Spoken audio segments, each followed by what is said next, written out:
Hi, everybody. Welcome back to the Let's Talk Vibes podcast, where we speak soul contracts, illuminating the path to higher understanding. I'm your host, Lauren. And I'm Yiannah.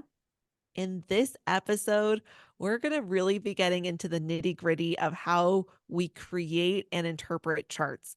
So, in episode one, we went over what is the soul contract system. Then in episodes 2 and 3, we went over what are the numbers of the soul contract system. And in this episode, we're really getting into what is a soul contract, as in the chart that we look at.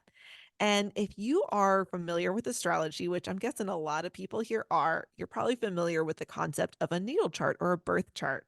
And so this is really the same concept, except instead of looking at when and where you were born as the information we use to create the chart, we are looking at the name you were given at birth. So we are going to take the name typically as it is written on your birth certificate in order to create your birth chart, which in this system we call a soul contract. Ooh, let's get into it, girlfriend. Okay. So, for everybody who is listening, I am a big listener for podcasts myself. I get it. We actually have a visual presentation to go along just to really help to understand because this is a modality that is new to people. They don't know what this even looks like. And it helps to make a lot more sense if you can see and follow along. So, again, if you want to listen to it, go ahead. But then we do recommend later when you're able, jumping on YouTube and really taking a look at these visuals. I think it's going to help it to make a lot more sense. Mm-hmm. Without further ado, let's take a look at that. I gotta say, this is like such a fun part for me as a practitioner, soul contract practitioner doing this work, because when you get Yeah. to this point, it's like you've done it enough to where as soon as you hit that create button and you create this chart and you see the frequencies, the major energies that are playing out, it's Yeah. like your brain's already like, okay, I got it. Like I know what's happening. Yes. So for everybody watching, what we did was we took a fictional name. It's just a name Mhm. that we made up. Okay. So it's not anybody in our lives. It's not us, just a random name. If your name happens to be Victoria Eleanor Jones, welcome. This is your chart. So essentially, what happens when we create a chart is we take your full birth name, exactly how it's written on your birth certificate. You do not leave out middle names. You include the juniors. You include every single thing. The The third, third. yes. So Mhm. everything goes on this chart. And then what we do is we assign each letter of your name a number value, right? Which is Yeah. really like a sound frequency. Yeah. It's not And random. This has to do with Hebrew, right? So we've mentioned in this before that this corresponds to the frequencies of ancient Hebrew, the sounds from that language. And so that already had the correspondence to the number. So what I call the invisible part is that we're essentially taking your name as it's written in English and saying what's going to be that equivalent sound for Hebrew. And then that already has a number that goes along with it. So that's how we get from the letters to the numbers. mhm. And then on the next screen, we'll show you how we assign all of these numbers. Right. So what happens is if you see right now, you see all the different arrows, lines pointing to the different areas. So we take your name, first letter, for example, in Victoria's name is a V, which is assigned the number value of 6. Mhm. And we apply it all around the Star of David, starting with the physical karma aspect, and then we go clockwise. So the V number value 6 goes into physical karma. The I, which is number value 10, goes into spiritual karma, and so on until we use all the numbers and all the letters of your name. Yep. Then the fun begins, right? Yeah. So now we have all of your letters and numbers on top of the chart around each of the triangles, if you will, of the little aspects. And then what we start to do is we're going to reduce them. So because this system has 22 numbers in it, we are going to be looking for the first number 1 to 22. So as we reduce, if you look at the physical karma, all of the numbers that were there that got assigned. We had a 6, a 10, a 14, a 5. Well, that's more than 22. It added up to 35. So what we do is we take the 3 plus 5 reduces to an 8. Well, that's a number between 1 and 22 that's within our system. So we're going to assign it an 8. But then as you'll see, there's always two numbers. It's never just one number all by itself. Well, 8 is already a single digit. We can't reduce this any further. So now we have 8, and this is what we refer to as a double number. Right. And then, for example, to give of a combination number, the only aspect in Victoria's chart that has a combination number is her physical goals. And essentially, those were the numbers 6, 5, and 6 that were assigned to it, which totaled 17. Because 17 is less than 22, we're going to keep that 17 and we're going to reduce it, which makes that then a 17.8. And that's how you Yeah. get that frequency, that specific frequency in that chart. And this is then what we call a combination number. So every chart is going to have a mix of combination numbers and double numbers. Well, actually, I should say sometimes you see charts that are all combination numbers or are all double numbers.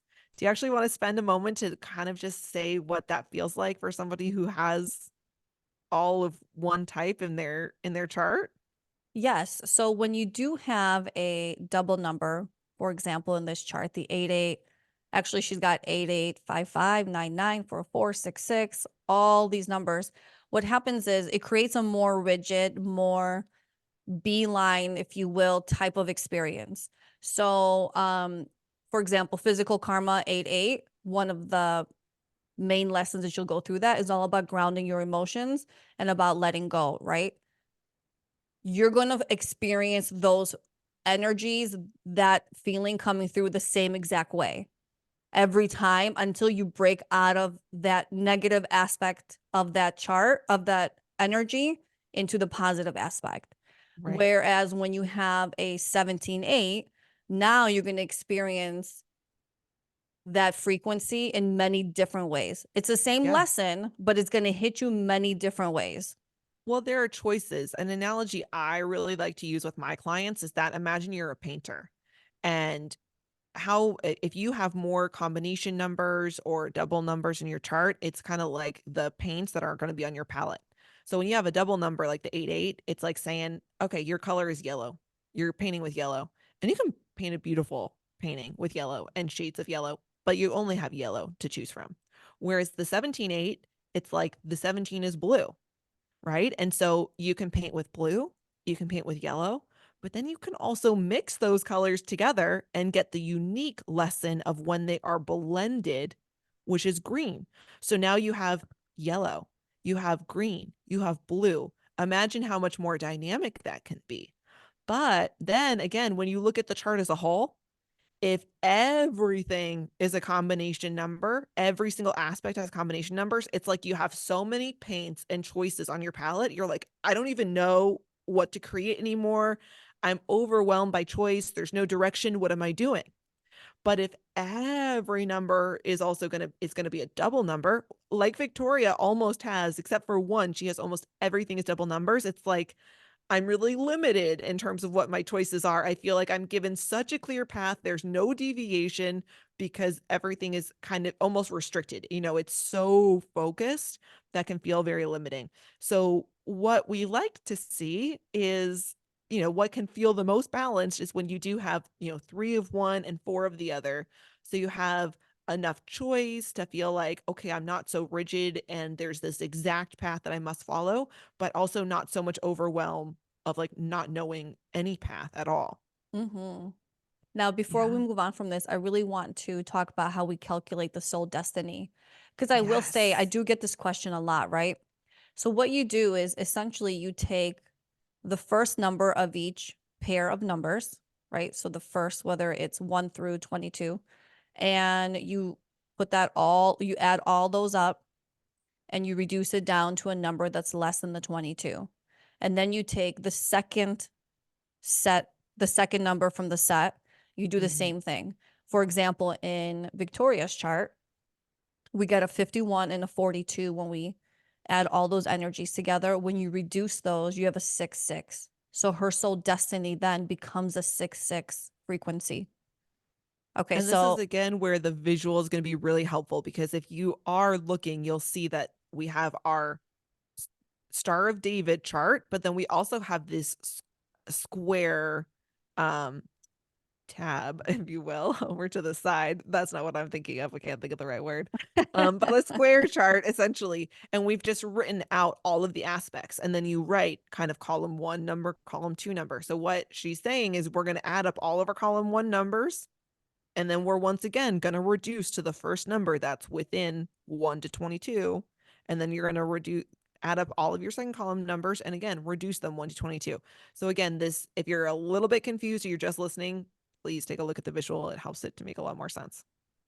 Or if you really can't figure it out, just email us and we'll take care of it for you. Yeah, come get a reading. I also want to point out here, if you look at the bottom of this table, it does say dominant vibration 8.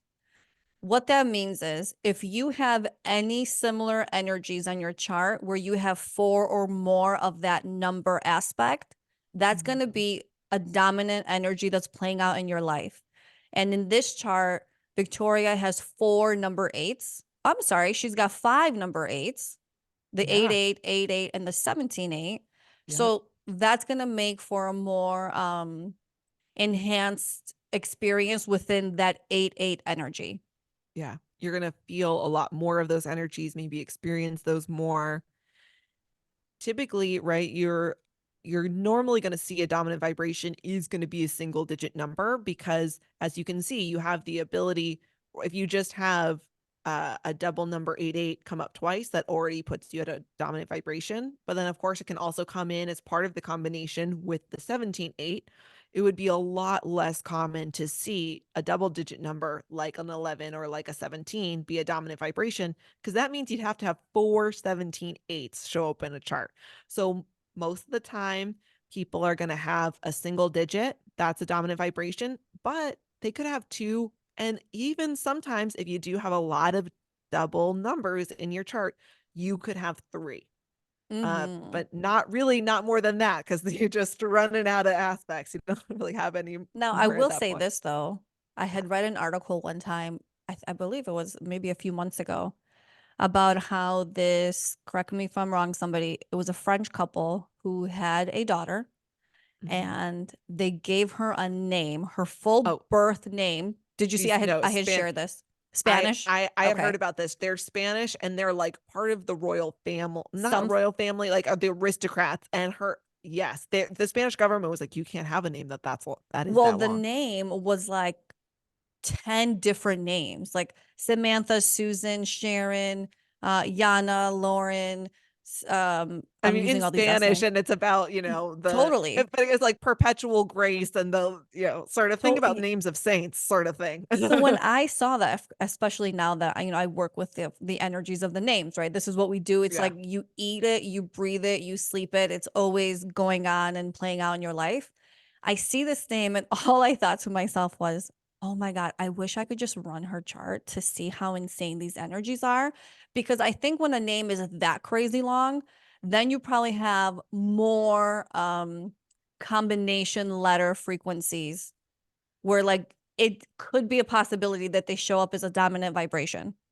it could. Right. It's not, again, it's not that it's impossible. I have looked up Robin Williams' birth chart. He has a dominant vibration of 10-1 because that's how many 10-1s he has in his chart. It's just Wow. that is rare because I want to say out of there's 7 aspects in total, right? There's the 3 physical karma aspect, or the 3 physical triangle aspects, the 3 spiritual triangle aspects in your soul destiny, 7 aspects.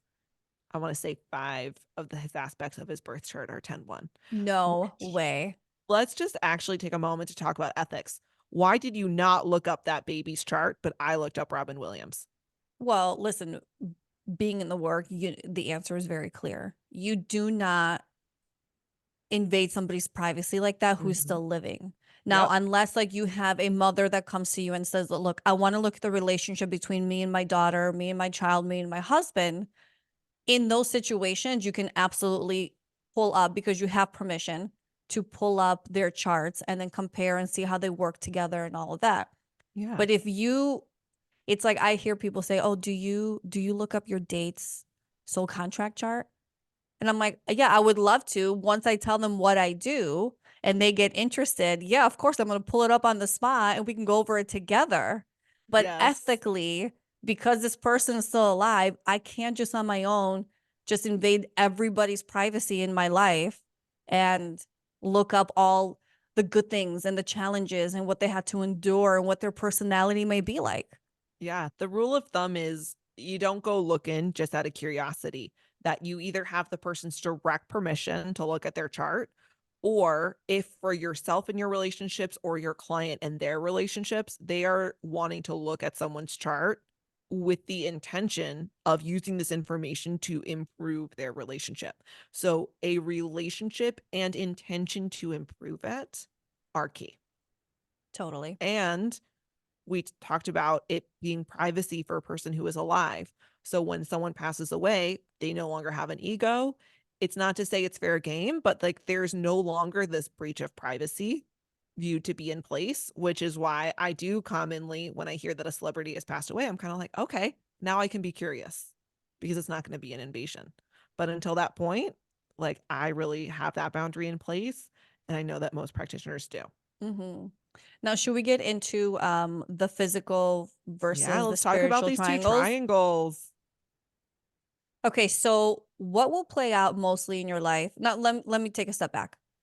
The main 7 frequencies in your life, these aspects will play out throughout your entire life, even when you change your name, Mhm. and we'll get into that, but they will always be present.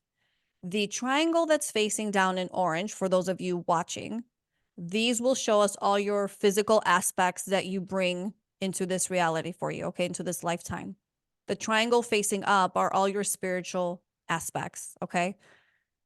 The physical triangle then entails your physical karma, talents, and goals, where the spiritual triangle is your spiritual karma, talents, and goals.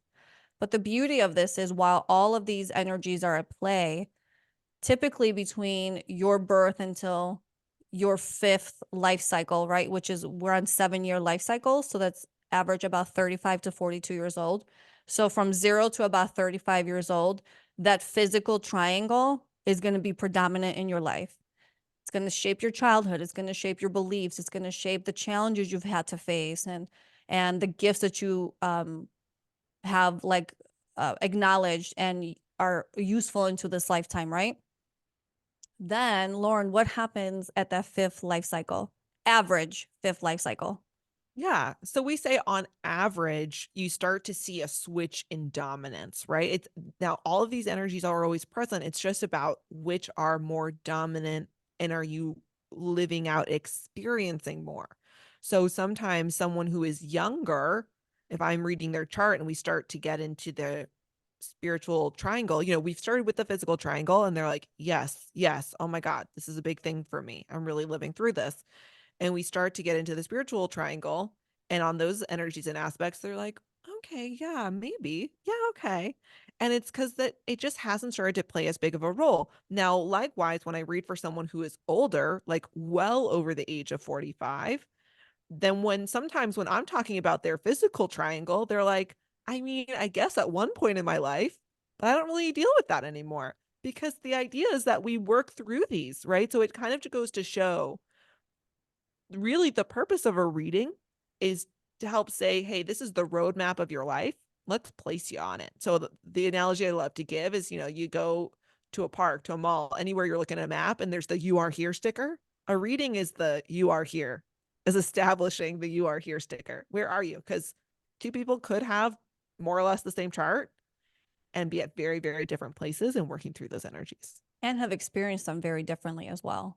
Yes, how it shows up could be completely different. Yep. Now, in that 5th year cycle, which is typically the 35 to 42 years old, that's really the moment where most people experience, I guess what you could call like a midlife crisis, right? This is when they're like, I need more value in my life. I want to connect to source better. This is not enough, this earth plane stuff. Like, I need more. So they get married, divorce, have kids, change jobs, switch countries. Like, they have all these huge life changes because they're unsettled. And it's like this earth plane stuff now. It's like, okay, I got it. I did it. I need more. And that's when that spiritual triangle that's facing up, that's when that really starts to kick in. And then that becomes more predominant in your life. Yeah.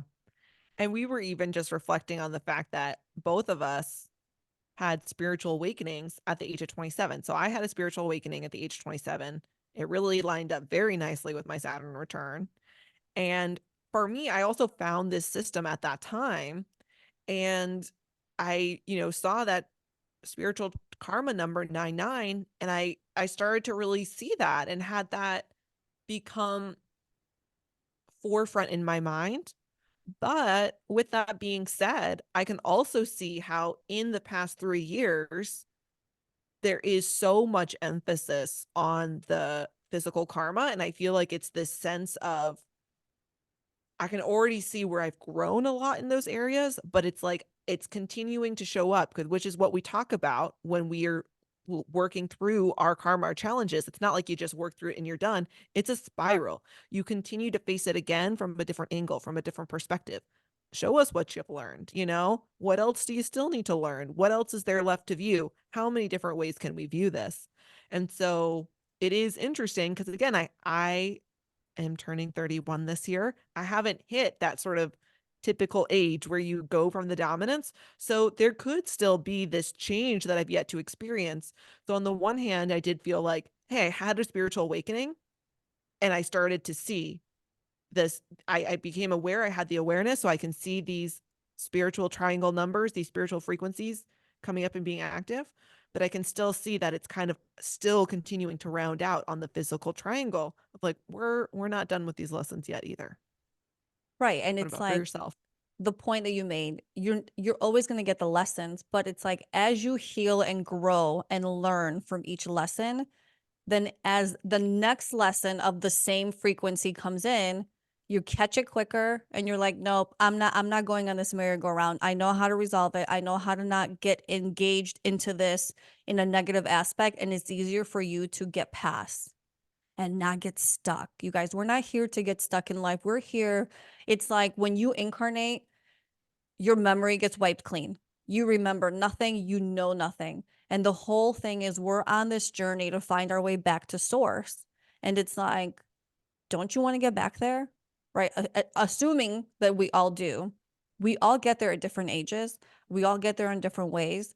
We all get there in just like a multitude of things that have come together. Now, you said earlier, yeah, we discussed that how random we both had our awakenings at 27, right? Which is a 9-9 when you break that down. I know. I But was what's blown crazy away. is I remember in that moment, it completely rocked my world and it rebuilt me into a completely different person. And I remember thinking, oh, I am my best version of myself. I know who I am. I know what I want. And at one point, years later, I had gone on a date with somebody and he had asked me about myself. And I said, I really love where I'm at personally. Like I feel like I'm like good. You know what I'm saying? And then I hit that 40-year mark, and it was like everything I knew, everything I thought I was going to do, my direction in life. It was like the universe was like, no, girlfriend, we're going to reshake things up. Everything you thought you knew is out the window. You're going to walk in blind faith for a while. You're going to heal what you need to heal. And then the gifts are on the other side. And I had no idea I was on a healing journey. I had no idea why it was happening. But then getting into this work, you're like, oh, well, this is why this makes sense now. I'm in my 5th-year cycle. And of course, the shit's going to hit the fan for me to really step into gear and go into the direction that my soul wants me to go into, which is such a Yeah. beautiful thing. After you kind of go through the work, you can really appreciate it. It's really tough when you're going through it for sure. Shall we get a little bit more into Yes. actually what the different aspects are? So we've been talking about karma, talents, and goals. What does that mean? What is your karma? Oh, I can answer this. Your karma are your challenges in life, right? They shape your beliefs, they shape how you handle things, they shape how you think life is. It's all these challenging things that you've had to go through from a baby until whatever age you're at now. Like it shapes you into whatever your belief system is and the tough things we had to go through. And I think the beauty of this work is you realize that you weren't dealt a shit hand or you didn't just get stuck with like all this terrible stuff. We all experience things that shape us in a negative way, that shape us into who we are today. But it was like it was meant to happen for you. You were in that frequency. Your soul was driving for you to go through this experience, not to get stuck in it, but to learn and grow from it. So that's your Yeah. karma. Well, I would also like to add more than it just being your challenges, it's your lessons. These are Thank the you. lessons your soul has come to learn. And how do we learn lessons?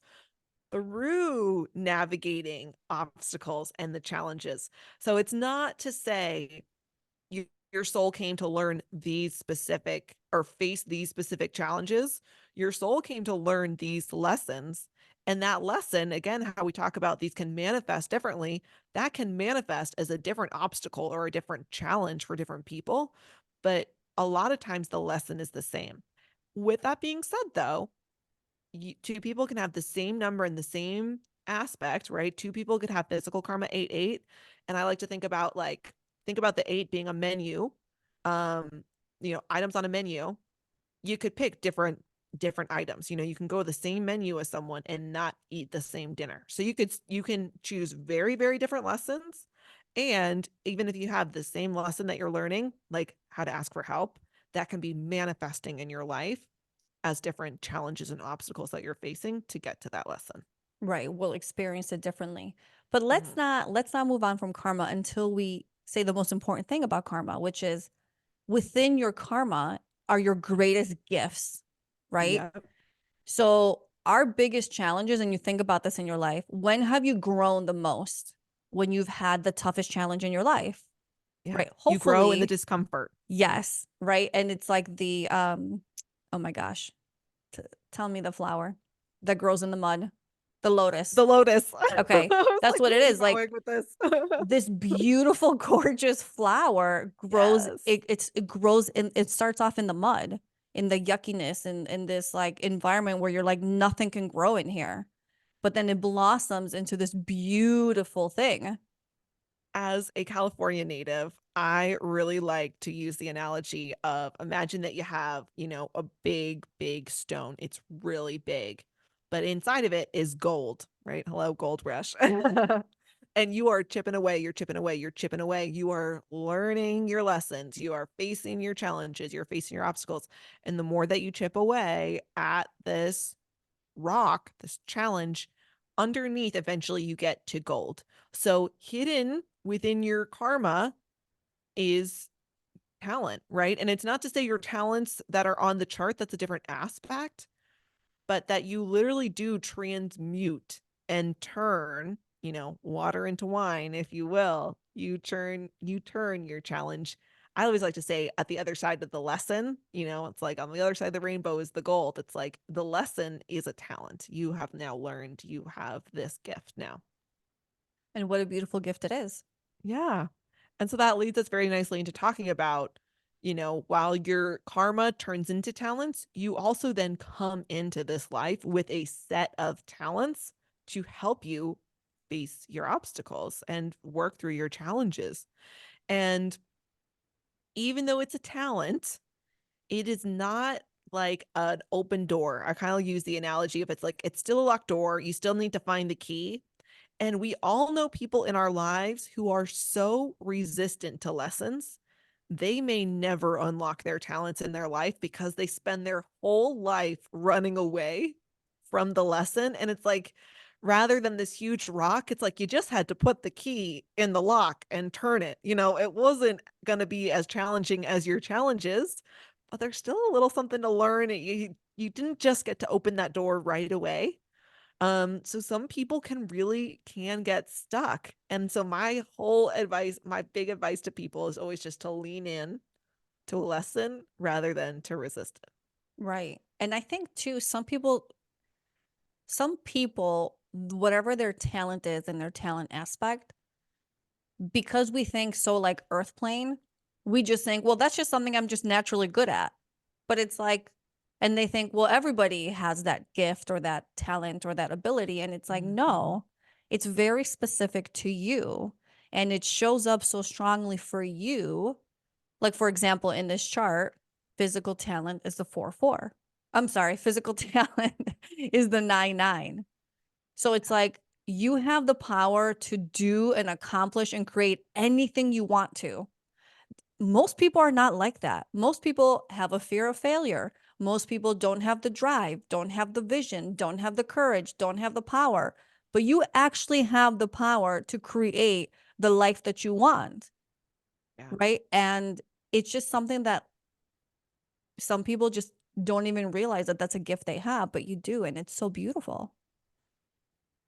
And, with that being said, because all of the numbers bring their own energies, sometimes you have a talent that's not all that much useful for your specific challenge. It happens. Some are going to be better suited to help you work through your challenges and to reach your goals than others.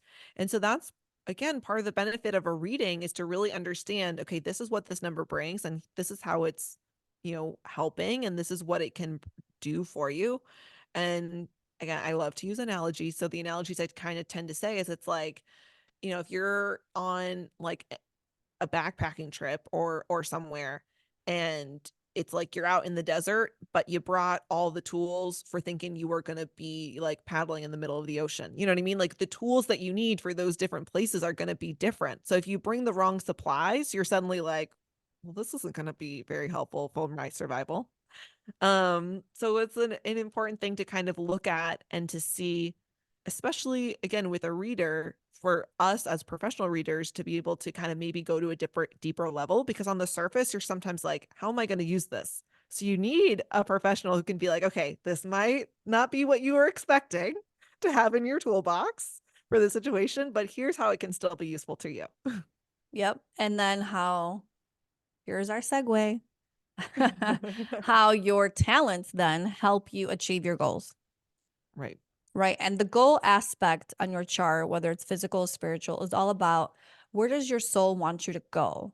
That could be career oriented. That could be like in your life, like which direction are you looking to go? What are you here to achieve and accomplish? Right. So, your talent, depending on what that number is, your talent will then either help you move towards that goal easier, maybe, or maybe it will have no effect, Yeah. right? So then the beauty of this We- chart is when you start actively working on your karmic elements, your gifts, your talents, and your goals, what starts happening then is that soul destiny starts to spark up and light up. And now all of a sudden it's like becoming an integral part of your life, right?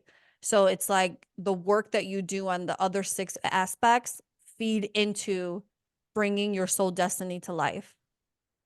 And more than that as well, it's important to note that at the beginning of your life, whatever your soul destiny number is, it's acting like a third karmic point. I actually typically will really picture that in my mind as though it was a third triangle in between the physical triangle and the spiritual karma. Or yeah, the physical karma and the spiritual triangle. Like you had a third triangle over there and it sits there at the beginning of your life. So whatever the challenges are of the numbers that are your soul destiny, you are experiencing those and working through those just like you're working through your other two karmic aspects. And it actually takes you working through enough of that number, enough of that challenge, kind of transmuting enough of that karma for it to really move into, for me, I will say it moves into the soul destiny position, right? It moves into the center of the chart. So it's not even just that. I mean, as Yiannah says, yes, you need to be working through all these numbers, and that helps to feed into and go towards your soul destiny, which is like an overarching life purpose. But more than that, you're also working through whatever that energy is itself, whatever its challenges are, before you're getting to that larger life purpose that's held within. Mm-hmm. And I'm very partial to a 6-6 energy and in the soul contract. I mean, in the soul destiny, it's just like it's giving me life. It's all this creativity, right? And being able to take a tangible nothing and turn it into something. Like, how fabulous is that? And I think that's actually the fact that this example has a 6 6, I think is a really good example to have, because the soul destiny of 6 6 is about becoming being the vessel for the creativity of source. And I've had that come up in clients' charts and they're like, what does that mean? And the thing that I've sort of said is I'm like, well, it's not something that you do, it's something that you become. And I think we so often hear life purpose, right? And like soul destiny. And we think that it's something that we achieve, but so much more than that, it's something that we become and kind of can actively choose to be or not be every day. And you can we talk so often with this chart, are you in alignment, right? So you can kind of just look at your day and be like, today, was I aligned with the purpose of being a vessel for creative energy? Was I aligned with that today or not? And so it's not one day you achieve it and that's done and you achieve your life purpose and that's it. It's like it's not a one and done deal. It's not something that you do one day. It's so much more every day you can reflect on it. Did I do that today? Did I not? And really at the end of your life to look back and be like, how did I do that? How did I live that in my life? So I really want to emphasize that because I think we get so focused sometimes on thinking, will I achieve my life purpose? And I mean, there are a couple of the soul destinies where there is some aspect of achieving. You can see, did you do that or not? Like the 14-5 soul destiny, for example. So often they write a book. At the end of your life, you'll know if you wrote a book or not. But it's not to say that if you didn't write a book, you didn't kind of Right. achieve the purpose, because it's also about discovering who they are. Hmm. That is their life purpose, is to discover who they are. And so very often as a result, because the 5 has this writer energy, they end up writing a book to share what the journey was of discovering themselves. So if you discovered yourself but didn't write a book, that is still the life purpose being achieved. Right. You didn't fail at that. Yeah. So this, you guys, this is exactly how we create a soul contract chart. This is what it looks like. This is how we think about it as we look at all the main frequencies that are playing out for you and how they feed into each other, how they help or hinder or have no effect to each other. And for us, this is how we're able to put all the pieces of the puzzle together.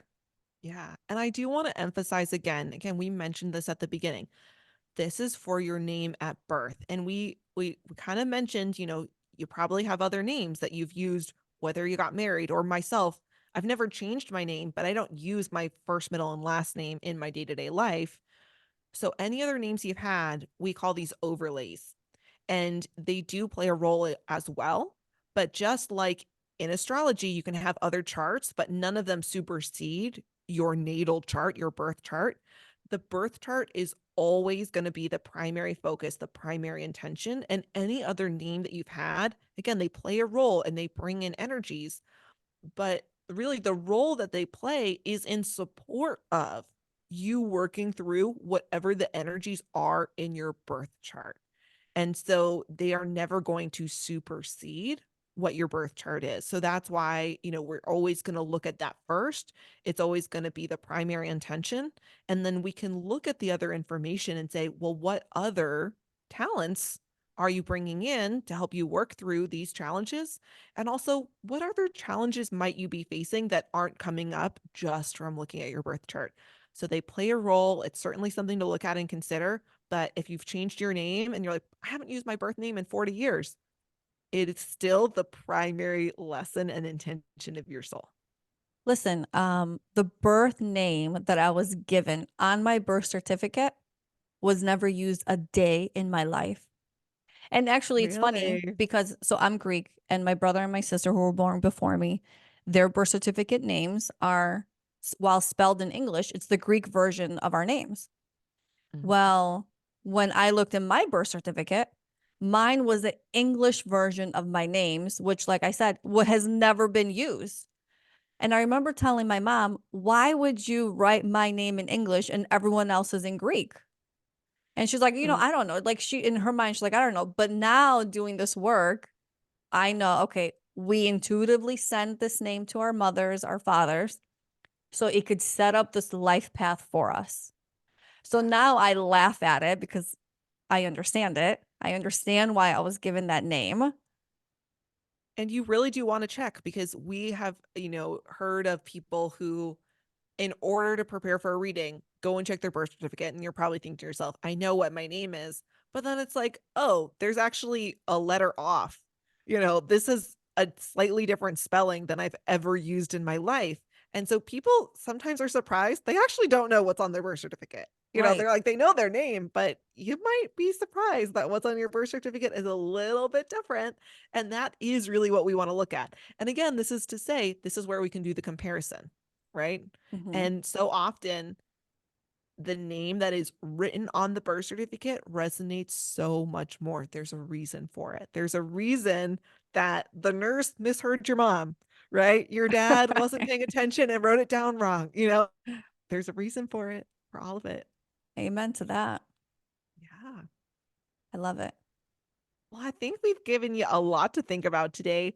Once again, just want to emphasize the importance, if you've just been listening to this episode, really to hop onto YouTube just to get a sense of the visualizations that we had to help that make a little bit more sense if there's any confusion. And as always, you can go ahead and book a reading with Yiannah or myself. To please go and follow us on Instagram, the Let's Talk Vibes podcast, or you can find our website, the ltvpodcast.com. Yes. And you guys, as always, don't forget to like, subscribe, and share our podcast. It is the easiest and best way to support us. We appreciate it so much, and we look forward to seeing you on our next episode. Bye. Bye.